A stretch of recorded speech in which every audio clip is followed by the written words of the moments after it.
Live from New Delhi, you're watching DD Indian NewsHour, India's voice to the world. I'm Siddharth Bharadwaj. Coming up in the next hour. 3 people killed and over 100 rescued after massive landslide in Jammu and Kashmir's Ramban. Rescue operations still on. Ukraine and Russia accuse each other of breaking Easter truce a day after President Putin announced surprise one-day ceasefire. Christians all around the world celebrate Easter. The joyous day commemorates a resurrection of Jesus Christ after his crucifixion on Good Friday. Paris Olympian Arjun Babuta clinches silver medal in the men's 10-meter air rifle event at the ISSF Shooting World Cup in Peru.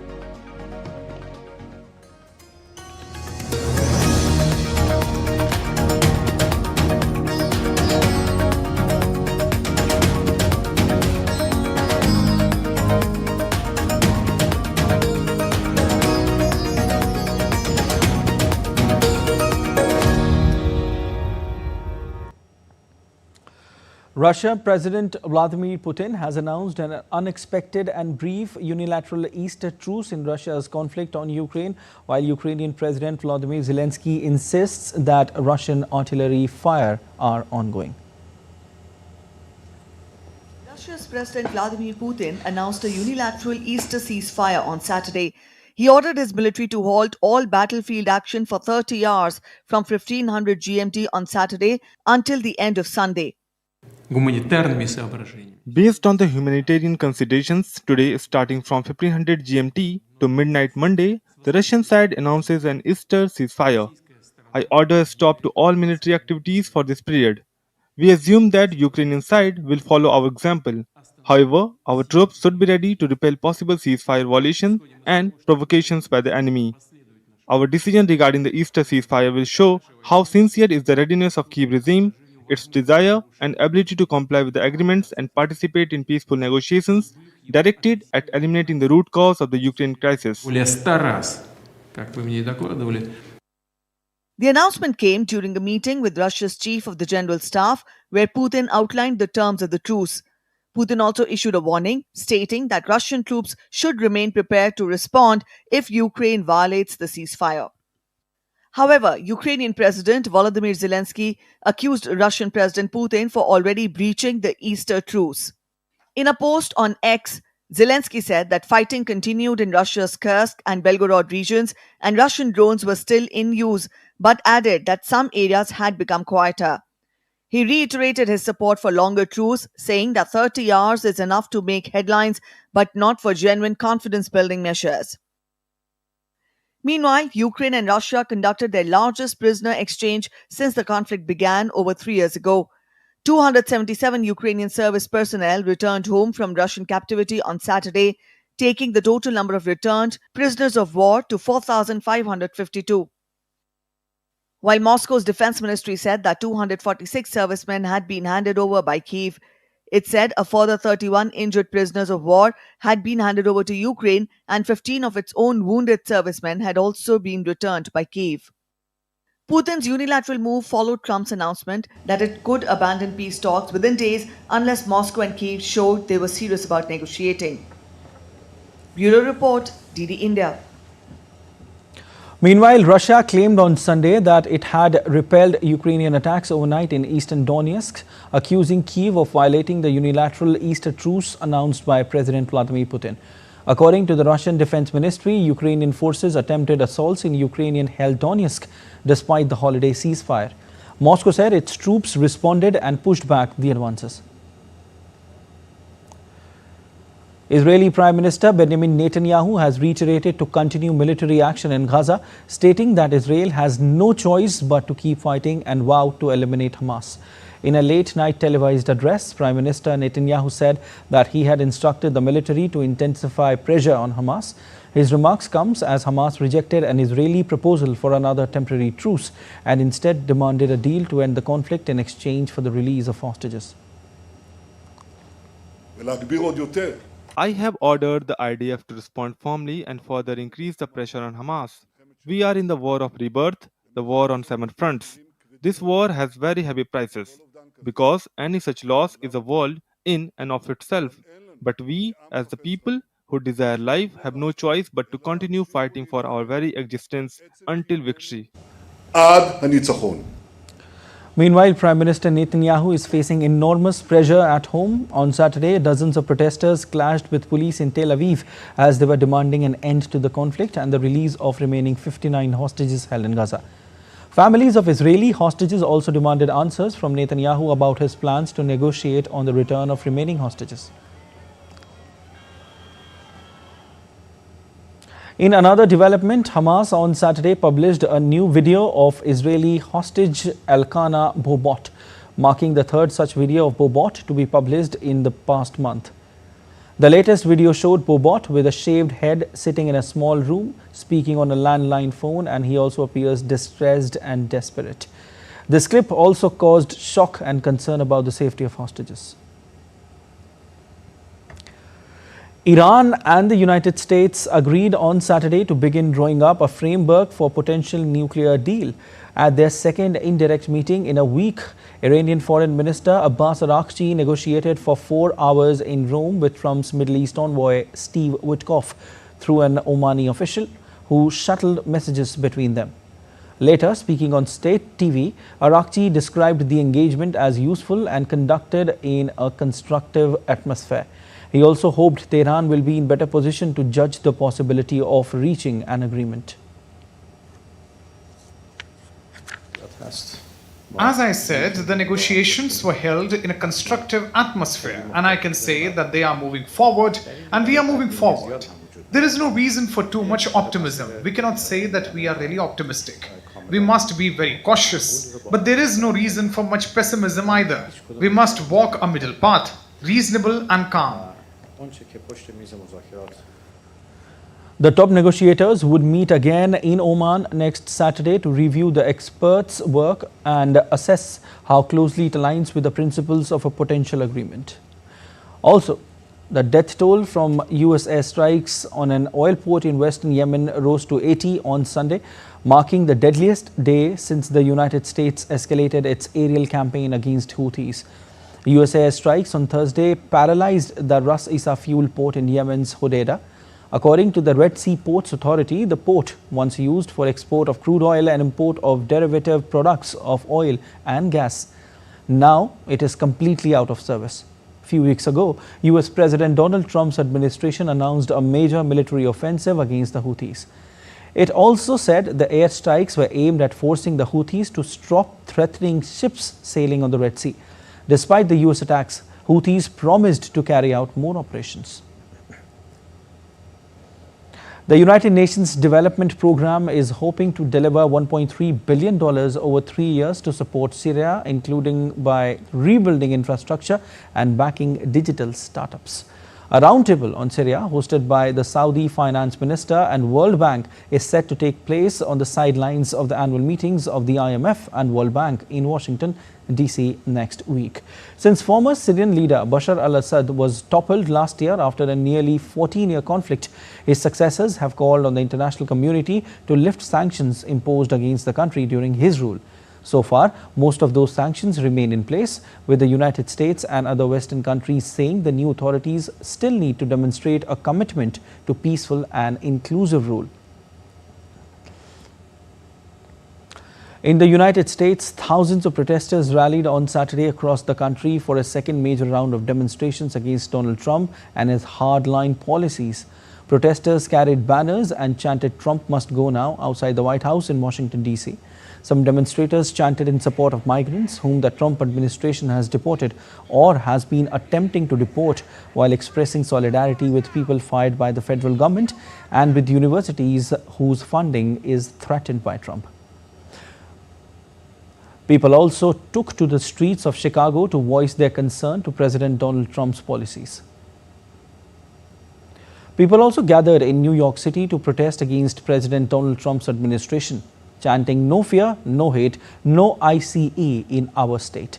At the New York Public Library, the protesters later marched down Manhattan streets, holding signs and waving US flags.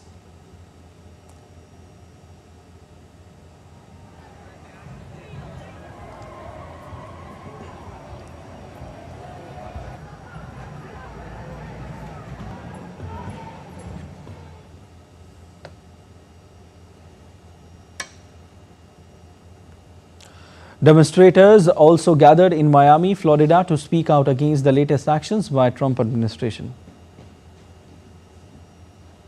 I think there's been dozens of impeachable offenses committed, and Congress is not doing anything. The courts are standing up, but we can't just rely on that. Our government is not functioning the way it was meant to in the Constitution. We've done so much to destroy our country in less than 100 days. A group of protesters also marched in Texas, showcasing their displeasure with Donald Trump's strict policies. Much already, we can't afford to do that. We're doing this for civil rights, human rights, the protection of all of the agencies that protect people's laborers and finances, so many things. I thought it was important to be here because so many people are really unaware of what is actually happening.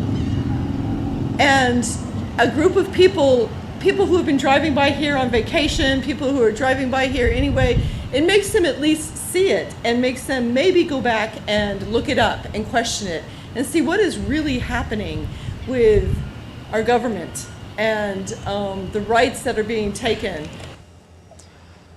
Amid tensions over the U.S. crackdown on migrants, U.S. Vice President J.D. Vance met senior Catholic Church officials at the Vatican on Saturday in the first such in-person talks of the second Trump presidency. According to a Vatican statement, Vance met with Cardinal Pietro Parolin, the Vatican's Secretary of State, and his chief deputy. The two sides had cordial talks that included an exchange of opinions on the international situation. Vance and Parolin spoke especially regarding countries affected by war, political tensions and difficult humanitarian situations, with particular attention to migrants, refugees and prisoners, the statement added. The Pope, Parolin and other Vatican officials have criticized several Trump administration policies, including Trump's plans to deport millions of migrants from the US. A Soyuz spacecraft carrying an American and two Russians touched down on the steppe of Kazakhstan on Sunday. A Soyuz MS-26 spacecraft spanned 220 days in space.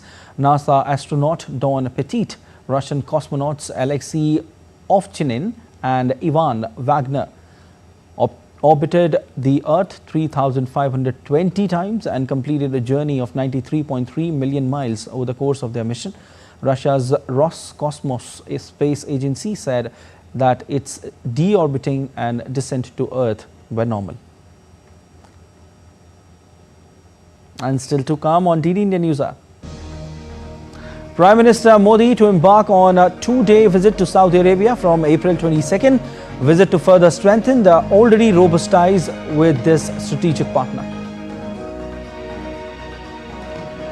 US Vice President J.D. Vance to be on a four-day visit to India starting Monday to hold talks with Prime Minister Modi. A fisherman died after being swept off rocks near Sydney on Sunday, bringing the Easter weekend drowning toll to 6.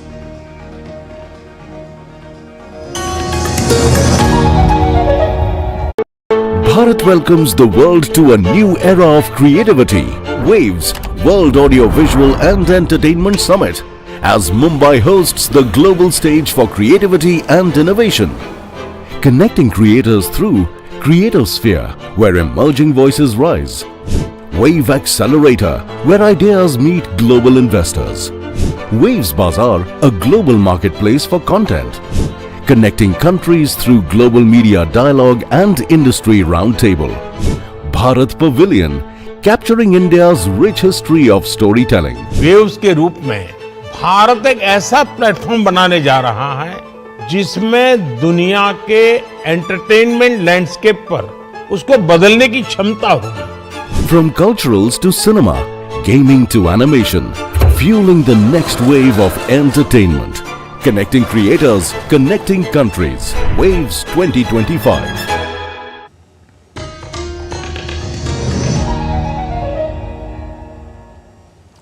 You're watching DD India NewsHour. I am Siddharth Bharadwaj. Prime Minister Narendra Modi will embark on a two-day visit to Saudi Arabia on Tuesday at the invitation of the Crown Prince and Prime Minister of Kingdom of Saudi Arabia, Prince Mohammed bin Salman.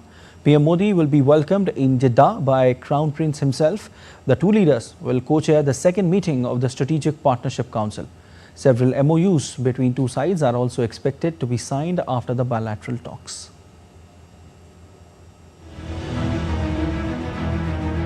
Bolstering defence and economic ties will be the key focus for Prime Minister Modi when he comes calling on Saudi Arabia on Tuesday. Crown Prince Mohammed bin Salman will receive Prime Minister Modi here in Jeddah, and the two leaders will co-chair the second meeting of the Indo-Saudi Arabia Strategic Partnership Council. This will be Prime Minister Modi's first visit to the kingdom during his third term as Prime Minister, though the Prime Minister has previously visited Saudi Arabia twice in 2016 and 2019. The visit is important also on account of the obvious significance of Saudi Arabia as a strategic partner for India. You're aware of the salience that this relationship has for India's energy security. Saudi Arabia hosts a very large Indian expatriate community, possibly the second largest expatriate community of its kind anywhere in the world.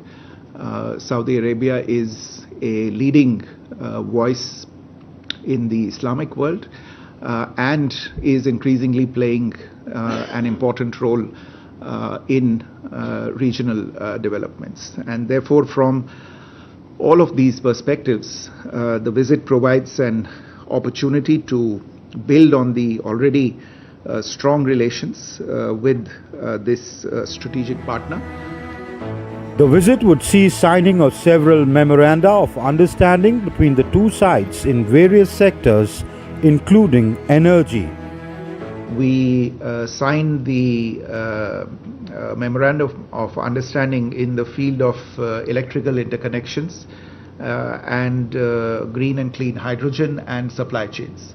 The electricity grid interconnection MOU is something on which work is expected to start imminently in terms of a study to lay out the feasibility of this connection. But we see the possible agreements between the two countries on clean hydrogen as another very important trade-linked initiative under this. Apart from the bilateral aspect of the relationship, the Russia-Ukraine war will be a significant area of discussion between the two leaders. The ongoing tensions in West Asia and concerns over Houthi attacks on commercial shipping are likely to figure in the talks. During his two-day visit, Prime Minister Narendra Modi will also visit a factory in Jeddah and interact with Indian workers there. Given that Saudi Arabia is home to a 2.7 million strong Indian diaspora, the talks would focus on how to increase the participation of Indian workers in Saudi Arabia's economy. The Prime Minister shall also be visiting a factory to meet Indian workers here. The talks would also focus on how Saudi Arabia could increase the quota of Hajj pilgrims from India. With my colleague Neeraj Singh and cameraman Saurabh Bakshi, this is Amritpal Singh for DD India in Jeddah. Speaking about the significance of the upcoming visit of Prime Minister Narendra Modi in Jeddah, Indian Ambassador to Saudi Arabia, Suhail Ejaz Khan, highlighted how bilateral ties have evolved in recent years. This visit is very important as we are strengthening our strategic partnership. India and Saudi Arabia are age-old friends, and the strategic partnership in recent years has really strengthened, diversified, and has given a new direction to the bilateral relationship. A wide range of talks are expected to take place in various fields of bilateral interest: economic engagement, defense partnership, energy partnership, and many other issues related to the regional and global political scenario.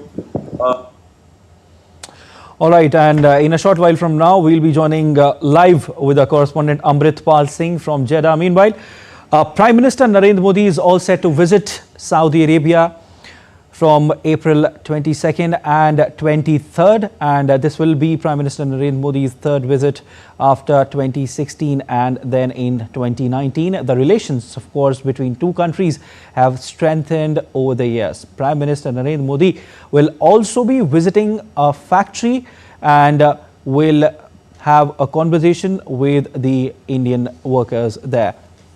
The relation between both the countries have strengthened over the years, and the strategic partnership between both the countries will be strengthened with Prime Minister Narendra Modi's visit to Saudi Arabia. The visit is of a great significance, of course, given the fact that the trade between both the countries, have strengthened over the years. The defense ties, in fact, have strengthened between both the countries. And we are joined live by our correspondent Amrit Pal Singh, who's there in Jeddah. Hi, Amrit. Prime Minister Narendra Modi will be visiting Jeddah on April 22nd and 23rd. Tell us, our viewers, about the significance of Prime Minister Narendra Modi's visit to Saudi Arabia. Well, the Prime Minister Siddharth is here, will be here to participate in the second Strategic Partnership Council meeting between him and the Crown Prince of Saudi Arabia, Mohammed bin Salman, who is also the Prime Minister of Saudi Arabia. Looking at how the two sides can take their strategic relationship forward, in terms of deepening the defense cooperation, in terms of increasing the bilateral trade between the two countries, and also cooperating on taking a common position on issues of global and regional importance. Given that Saudi Arabia, being an important player in the region, is playing a very important role in West Asia, the crisis in West Asia between Israel and Gaza. So the two sides shall be exchanging their notes. Also, when the Americans are trying to mediate between Ukraine and Russia on the issue on the Ukraine-Russia war, the Saudis are playing a very, very important role. India, given the fact, has been advocating that dialogue and diplomacy should be the way forward. The two sides shall be exchanging notes on where this whole process is going. Given that Yemen sits right on the south of Saudi Arabia, and right now where I am in Jeddah, the port city, this is the exact Red Sea where the Houthis launched their attacks, especially on the commercial shipping lines, which the Indian Navy in the Gulf of Aden has been very active. So the two sides will be taking that up, and how the security of the Red Sea, especially the Gulf of Aden, can be increased, and how the two sides could cooperate on that. Apart from that, of course, issues related to diaspora shall come up for discussion between the two sides. Therefore, given the wide gamut of the discussions that will take place, this visit assumes significance. Siddharth. Indeed, and Amrit, India has emerged as a supplier of defense stores to Saudi Arabia. Give us a sense of how the defense ties between the two nations have strengthened over the years. Well, there are two aspects to the defense ties, Siddharth. One is the joint exercises, the kind of assistance India provides to Saudi Arabia when it comes to securing the region, the commercial shipping lines. The Indian Navy plays an important role in the region. The other, of course, is the defense partnership in terms of supplying defense stores to Saudi Arabia.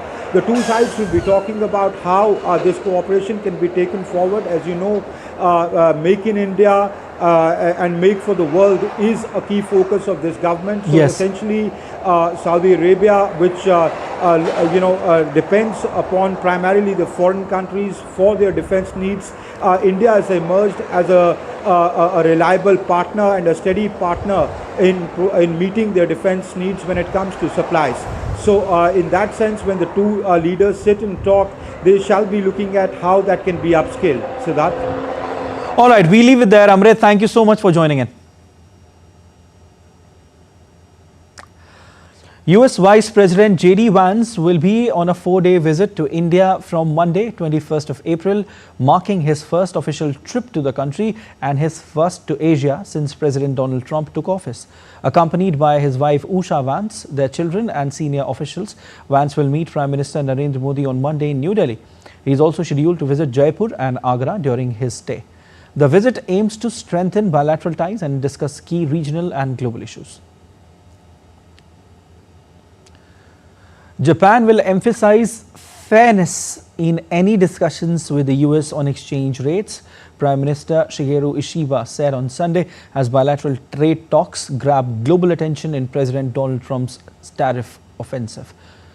Ishiba in a talk show indicated Tokyo could buy more US energy and suggested flexibility on US accusations of non-tariff barriers to the Japanese automobile market.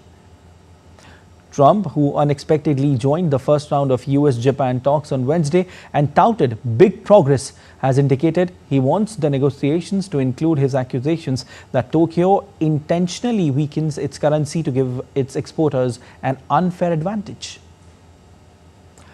Japan, which denies manipulating the yen, has over the years typically fought to keep a strong yen from hurting its export-reliant economy, but at last intervened in the foreign exchange market last year to boost its currency. South Korea and the United States will hold trade consultations this week in Washington at the suggestion of the United States, Seoul's trade ministry said on Sunday. Finance Minister Choi Sang-mok and Trade Minister Ahn Duk-jeon will meet with U.S. Trade Representative Jamieson Greer and Treasury Secretary Scott Bessent on the sidelines of spring meetings of the International Monetary Fund and World Bank. A fisherman died after being swept off rocks near Sydney on Sunday, bringing the Easter weekend drowning toll to 6. The incident occurred at Watamala Beach, where 2 people were winched from the surf, but one couldn't be revived. A 14-year-old boy who was with the fishermen is in stable condition in the hospital. The death toll continues to rise amid hazardous surf conditions along Australia's east coast, with searches ongoing for 2 people still missing since Friday. Surf Life Saving Australia had warned of strong swells and hazardous conditions and is urging people to prioritize patrolled beaches and exercise caution near the coast. Let's take a look at other stories making news around the world. The Global Culinary Art Festival takes center stage in Algeria as top chefs from 14 countries gather in Algiers to compete for the title of Best Traditional Dish. The 3-day festival concludes on Sunday, witnesses participation of more than 180 participants from Algeria and abroad, including Turkey, Syria, Italy, Egypt and Russia. Kyrgyzstan is bidding farewell to its Soviet-era national anthem and has kicked off a unique public competition to compose a fresh, patriotic tune that truly represents the nation's spirit. Hundreds of musicians have jumped at the opportunity, hoping to leave their mark on history. The contest has sparked excitement across the country as citizens await the melody that will soon echo as their national pride.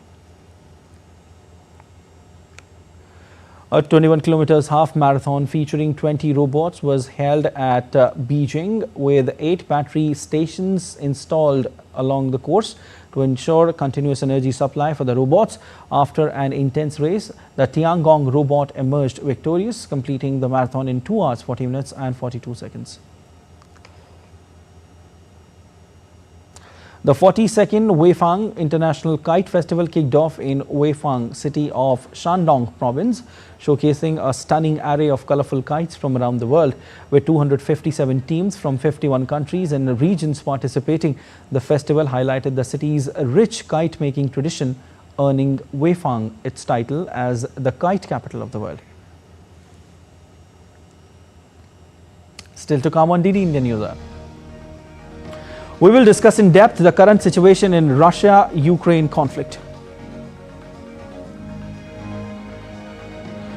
Indian Air Force's Surya Kiran aerobatic team enchants Ranchi audience with spectacular air show.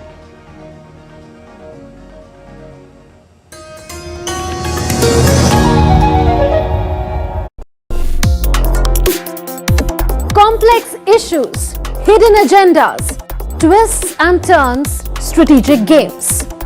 We think all dots are linked. We just need to connect them. Join me every week as I connect the dots to unravel hidden designs in statecraft, mysteries, and decode issues that matter to you. Watch Connecting the Dots with me at these times on DD India.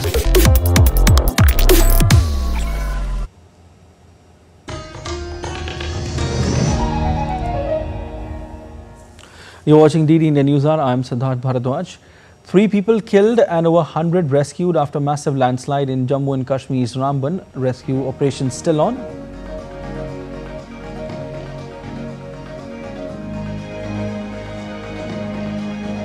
Ukraine and Russia accuse each other of breaking Easter truce a day after President Putin announced surprise one-day ceasefire.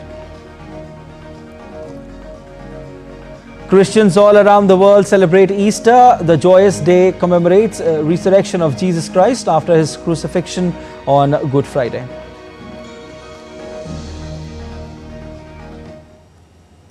Tragedy struck India's Jammu and Kashmir in the wee hours of Sunday as heavy rain triggered flash floods at different places in Jammu and Kashmir's Ramban district.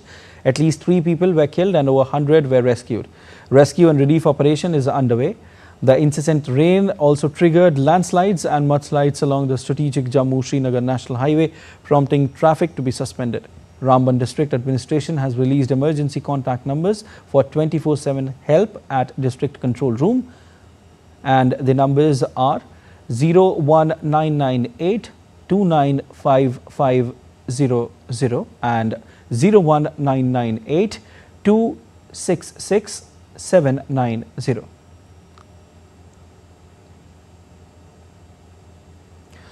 Multiple parts of the Union Territory, including Jammu and Udhampur, have been experiencing heavy rainfall in the past few days, causing National Highway 44 to be blocked. Indian Met Department has also issued a warning for severe weather conditions in Jammu and Kashmir between April 18 and 20, citing the influence of an active western disturbance. The India Meteorological Department's 7-day forecast for Delhi indicates hot day with maximum temperature in the range of 38 to 39 degrees Celsius. The sky conditions will remain partly cloudy until April 22nd and turn clear after that. Strong surface winds during the daytime have been forecast on April 23rd and 24th. The maximum temperature is expected to reach 40 degrees Celsius on April 26. No heat wave condition has been forecast until April 26 in the national capital. The IMD also said heat wave conditions are likely to abate in Rajasthan from April 20. The IMD also issued an orange alert in part of Uttarakhand with gusty winds sweeping through the state of Himachal Pradesh. Meanwhile, the Met Department has predicted a fresh spell of heavy rainfall likely to impact northeast India from 22nd of April. All right, going back to our top story, and we'll find out what's actually happening when it comes to Russia and Ukraine, the situation between both the countries, and the Easter truce, which is in the news. Joining me on the broadcast is Mr. Ashok Sajjanar, former senior diplomat. Sir, a very warm welcome to the broadcast, first of all. It's a very tricky situation which is prevailing when it comes to Russia-Ukraine. Earlier, Russia announced a surprise one-day Easter truce. Then Zelenskyy said that Russia is trying to create impression of Easter ceasefire. Now Russia saying Ukraine broke Easter ceasefire over 1,000 times. How do you see the situation? What is actually happening? Yeah. Yes, thank you very much. Yeah, you're very right when you say that it's a very complex situation. It's a very tricky situation, because if it was not like that, then, at least over the last 100 days, from the 20th of January, when President Trump took office, and he's been trying to get at least a temporary, a partial ceasefire. He's not been able to get even that. And so we have seen that both as far as America is concerned and even as far as Ukraine is concerned, they have given their concurrence for a ceasefire, but it is Russia and Mr. Putin who have put in place some conditions that need to be satisfied before they will agree even to 30-day ceasefire, at least on complete ceasefire. Initially it was on energy installations, even that was not respected. So I think as far as 2 points I'd like to make here. Number one, the trust level between the two sides is very, very low, and we've seen that there is trading of charges and counter charges both by Ukraine and Russia. But of course, in terms of the evidence, that is available on the ground, we've seen that there have been attacks by Russia in the Donetsk region and also on Sumy, and there has been pictorial evidence that has been provided that the drone storage places, units have been attacked by Russia. I think Russia wants to, assume a high moral ground by declaring that, it's going in for humanitarian considerations.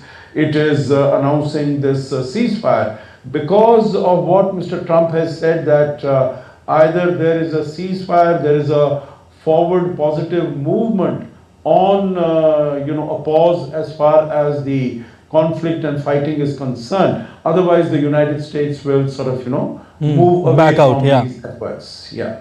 Yeah, indeed. This Easter truce, Mr. Sajanar, is pretty much in the news. It's a surprise ceasefire announced by Putin. Do you see any motive behind this? Basically, as I said, he wants to take the high moral ground, but it doesn't sound very convincing, because he says that he is doing it because he is motivated by humanitarian considerations. And surely, if humanitarian considerations were behind it, then for the last more than 3 years, we have seen so much of destruction, so much of damage, so much of violence, so much of killing of innocent people, women, children, old people, displacement of 8 million people. So, there would have been this greater interest in at least getting this 30-day ceasefire. But obviously his, Mr. Putin's humanitarian considerations have not, made him move towards that particular objective. Here, as I said, I think he wants to send out a message to Mr. Trump that he's also interested in peace, in a ceasefire. But obviously, if he's putting in such totally unacceptable conditions that Ukraine should be, as they say, demilitarized, denazified, and the number of troops should be limited to about 50,000 or something of that sort. These are, if there are any conditions to be placed, they can be done later as a part of the negotiations, rather than putting them up front and making even a 30-day ceasefire contingent upon the acceptance of these conditions. Definitely. But do you actually think there will be a solution out of this? Because even if I talk about the Easter truce, both Ukraine and Russia are, accusing each other of violating the Easter truce. Do you think there is no smoke without fire? Something might have had happened? Yeah, it is quite possible that, one of them might have started it, but I would imagine that, at the moment, America would say that there are more cards in the hands of Russia. There are more cards in the hands of President Putin.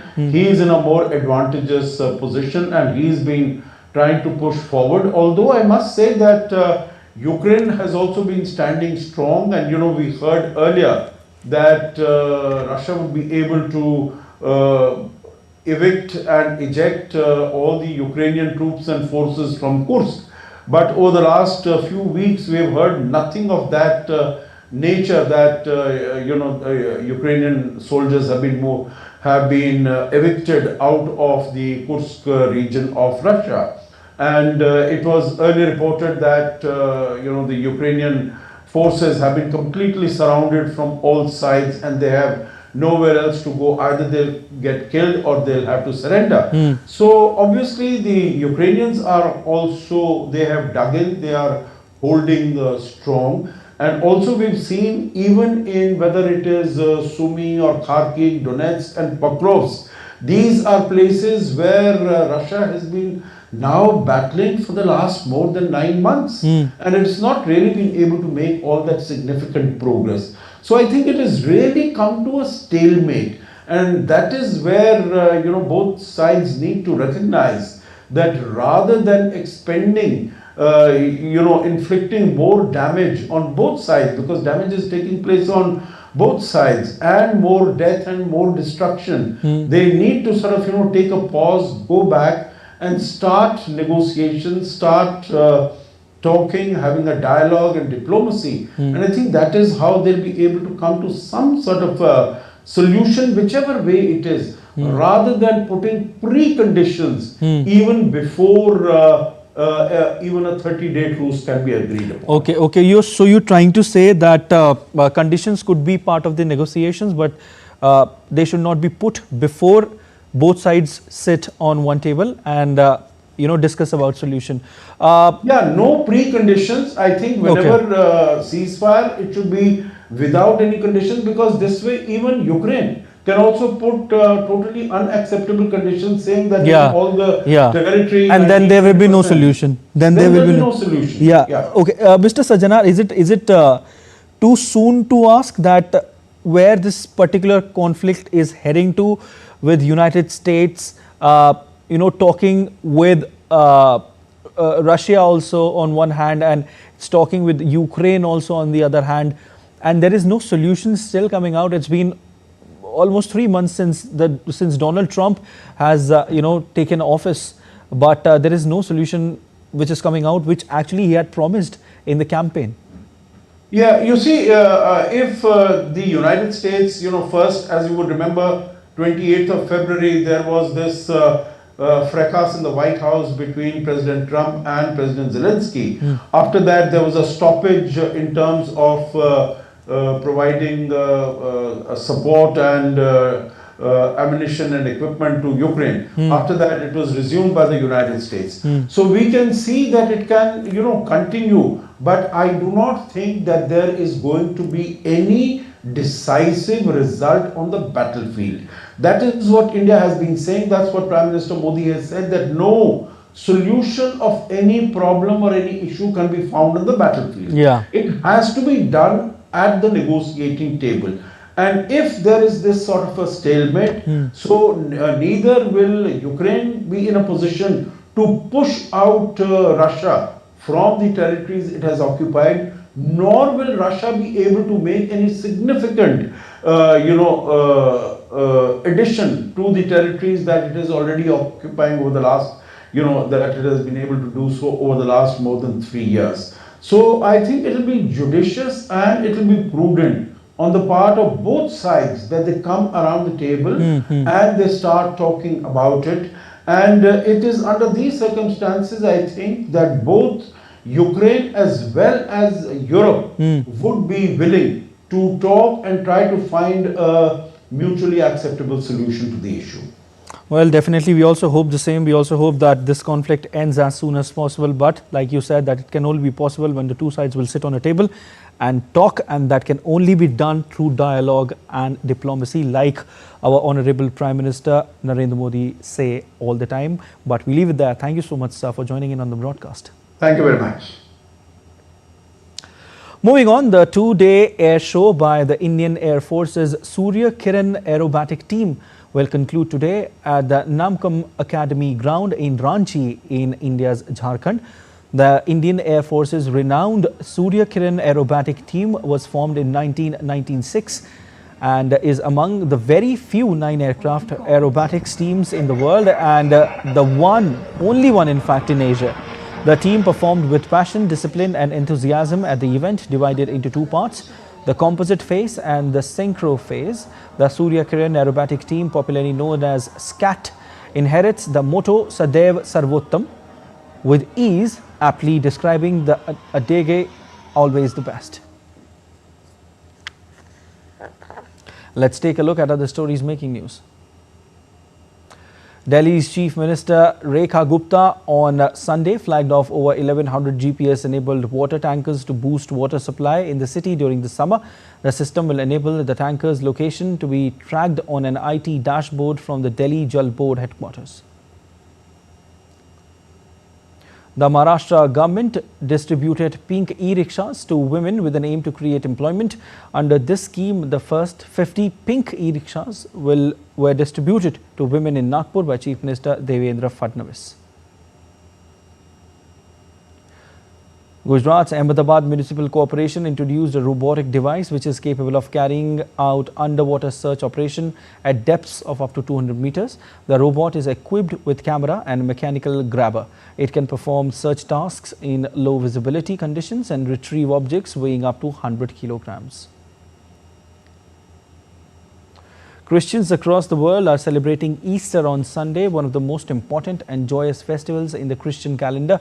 From midnight masses to Kerala and Goa to sand sculptures in Bolivia and dazzling traditions in Greece, the spirit of Easter is uniting communities worldwide. Let's take a look at how Easter is being observed across the globe.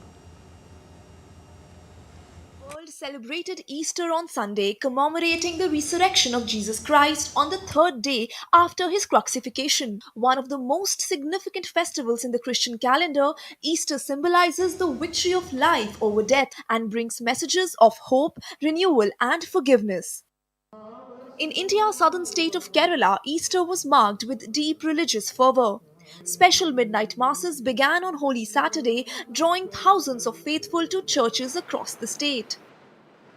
In Goa, Easter vigil services illuminated churches and chapels across the state.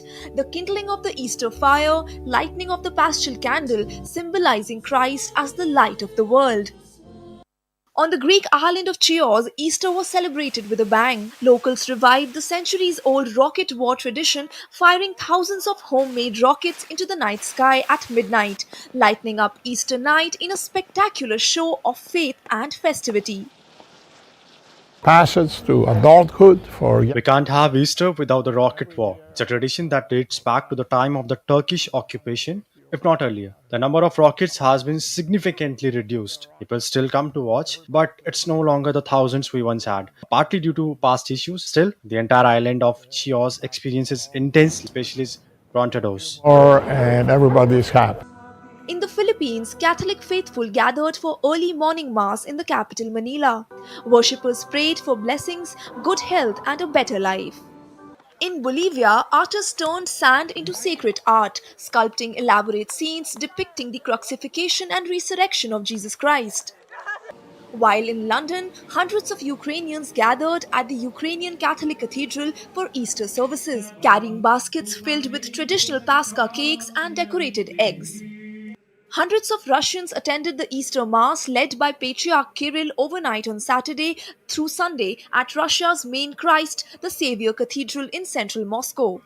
From Kerala to Chios, from Manila to Moscow, Easter brings together Christians across cultures and continents in a shared celebration of faith, hope, and new beginnings. Sarita Chaudhary reporting for DD India.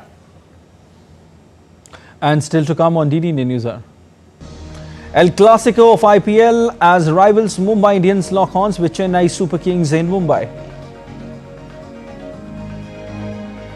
Top entrepreneurs in media sector are inviting everyone to be part of a World Audiovisual and Entertainment Summit.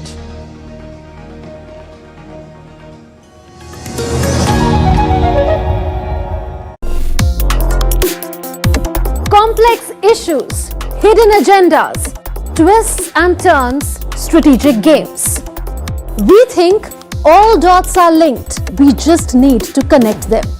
Join me every week as I connect the dots to unravel hidden designs in statecraft, mysteries, and decode issues that matter to you. Watch Connecting the Dots with me at these times on DD India.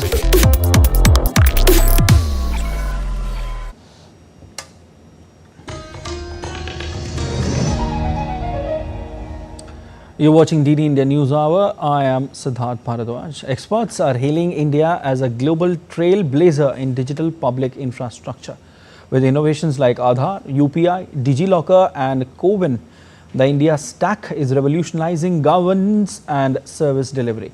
Ex-IPS officer Brijesh Singh believes that the India Stack model demonstrates how digital infrastructure, when developed as a public good, can empower citizens, drive financial inclusion and boost economic activity on a national scale. The Unified Payments Interface now processes over 14 billion transactions monthly. Experts predict UPI could handle 1 billion transactions daily by 2027, accounting for 90% of India's digital retail payments. India's ace shooter Arjun Babuta clinched silver medal in the 10-meter air rifle event at the International Shooting Sport Federation World Cup in Lima, capital of Peru. Babuta had held the lead for most parts of the final but lost the gold medal by 0.1 points to Olympic champion Sheng Lihao of China. The 24-year-old, who missed out on the podium at Paris Olympics by a whisker, finished the Lima World Cup leg final with 252.3 points. Istvan Penny of Hungary won bronze. India's tally at the end of day 5 of the competition stood at 5 medals to sit on third position. In the Indian Premier League, Lucknow Super Giants edged past Rajasthan Royals by just 2 runs in a thrilling encounter in Jaipur on Saturday. Avesh Khan waved his magic, defending 9 runs in the final over. The bowler took 3 wickets even as the Royals failed to cross the line after a flying start, thanks to Yashasvi Jaiswal, who scored 74 runs off 52 deliveries.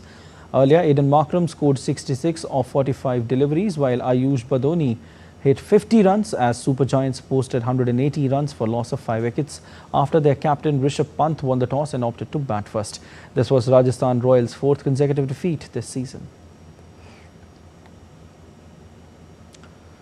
At 14 years and 23 days, Rajasthan Royals batter Vaibhav Suryavanshi became the IPL's youngest debutant against Lucknow on Saturday. Vaibhav was brought in as an impact player in Rajasthan Royals' chase of 181 against Lucknow Super Giants in Jaipur. He began his IPL career with the 6th of his first delivery, bowled by Shardul Thakur. He went on to score 34 runs off 20 deliveries with the help of 3 sixes and 2 fours. Suryavanshi, who hails from Samastipur, a city about 100 kilometers northeast of Patna, made his first-class debut at an age of 13 in January last year and was picked for INR 1.1 crore at last November's mega IPL auction.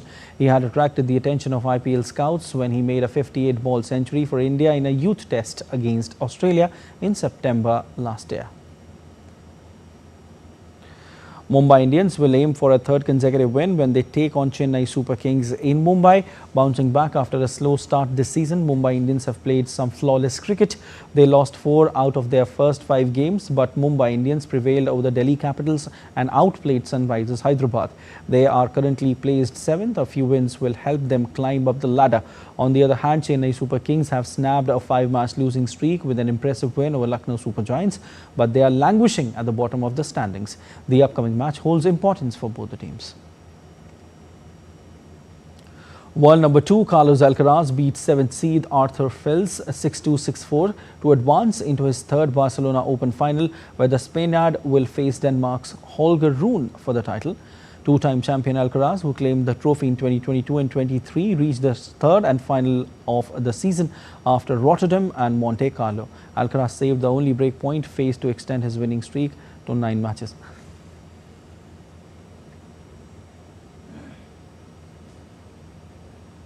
Danish 6th seed Rune dispatched Russia's Karen Khachanov 6-3, 6-2 in the other semi-final to advance to his 2nd final at ATP 500 level. World number 13 Rune outclassed his opponent in the first set without conceding a break point.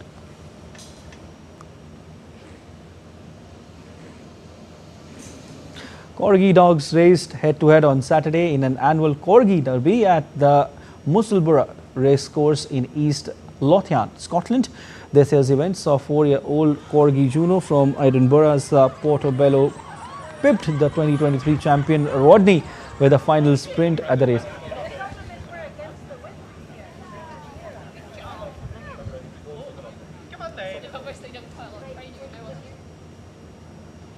The World Audiovisual and Entertainment Summit, or WAVES, is a groundbreaking initiative by the Ministry of Information and Broadcasting.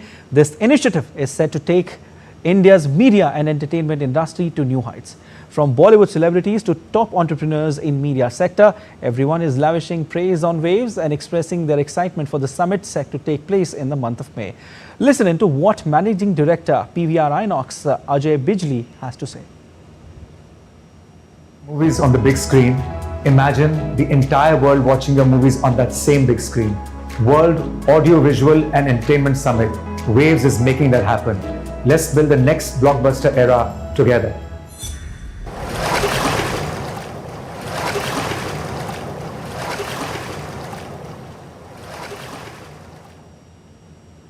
That's all for this edition of DD India NewsHour, but let us know your thoughts on the news of the day. For those on the go, you can get all the latest news and updates from India and across the world on DD India mobile app. The app is available on both Android and iOS platforms, and you can scan the QR code on the screen to download now. We'll be back with more news as it breaks here on DD India. I'm Siddharth Bharadwaj from all of us here in Delhi. Thanks for watching DD India NewsHour.